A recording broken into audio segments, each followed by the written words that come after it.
Hey, welcome. So today we're going to do something a little different. We are deconstructing the architecture of a really powerful 8-minute meditation practice.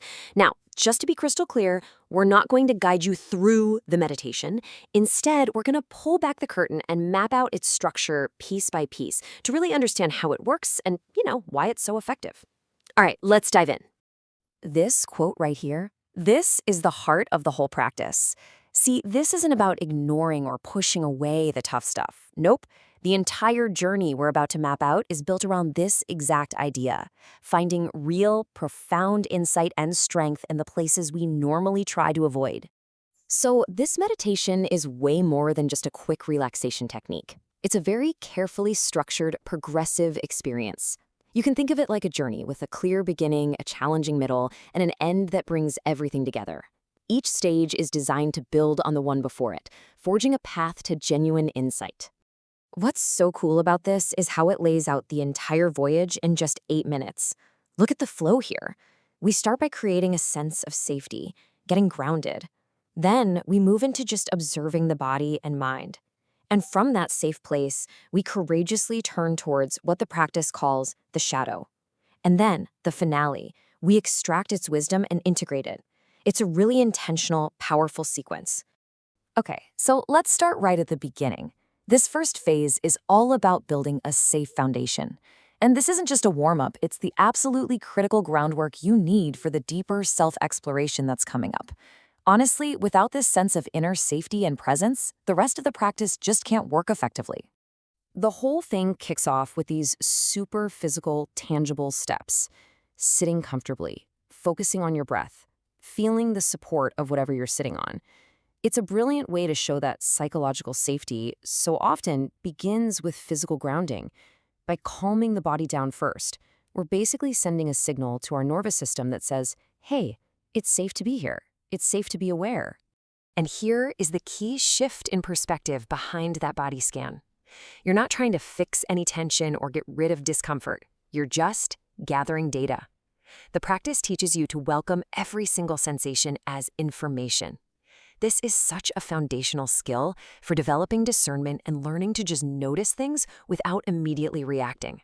So let's see how this builds into the next phase. We take that exact same skill of non-judgmental awareness we just practiced with the body, and now we apply it to the mind. This is where we start to cultivate true discernment, that ability to choose responsibility over just reacting to things.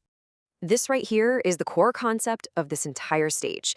It's all about becoming a neutral witness to your own inner world. Thoughts will come, emotions will bubble up, and the goal is simply to notice they're there without getting tangled up in them or slapping a good or bad label on them. This breaks it down perfectly. Observation is simply, I'm feeling anxious. Judgment, on the other hand, is, I'm feeling anxious and that's bad. I shouldn't be feeling this way. It's that extra story we add that gets us stuck. This practice is about learning to stay with that pure, simple observation. And to help you stay in that mindset, the practice offers this little affirmation. Repeating this in your head acts like a powerful reminder, a gentle way to guide your attention back whenever that old habit of judging kicks in. It's basically a tool to help you maintain that neutral, observant posture. Okay, now we get to the real heart of the journey. And let's be honest, probably the most challenging part, inviting the shadow. The source material frames this not as some scary confrontation, but as a deliberate act of courage that builds true internal authority, that deep down confidence that you can face any part of yourself. Now, what's so interesting here is the reframe. The shadow, those hidden, heavy, or difficult parts of our lives, it's not presented as an enemy we have to defeat. Instead, it's seen as an ally, a guide, an unexplored territory that actually holds valuable resources and wisdom we just haven't claimed yet. This affirmation is such a powerful statement of intent. It marks a huge shift from fear to curiosity.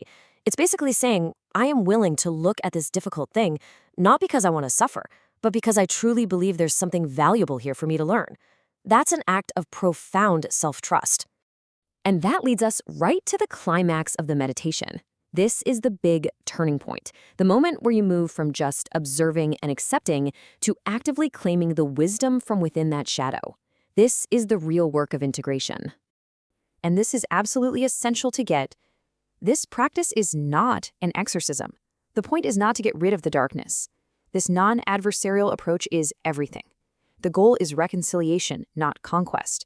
You are working with this part of yourself, not against it. And the slide shows us the tool for that reconciliation.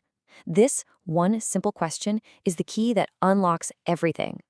The moment you ask what wisdom a challenging feeling holds, you shift from being a victim of it to being a student of it. You open the door to insight.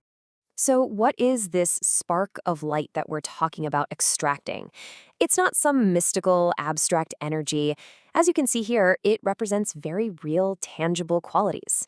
It could be a sudden moment of clarity about a situation, a surge of courage to finally take a new step, or just a deeper sense of inner strength you didn't even know you had. And here's the payoff. The insight you get isn't from some external source. It was unearthed from within you. It becomes this internal resource, a guiding light that's now available to inform your choices and actions as you move forward. It's all about personal empowerment. Finally, we get to the last phase, which is all about application. I mean, gaining insight is amazing, but this final step makes sure it doesn't just fade away. This is where we build the bridge from our inner world to our outer world. And why does this matter so much? Because insight without application is just a nice idea. It stays an abstraction.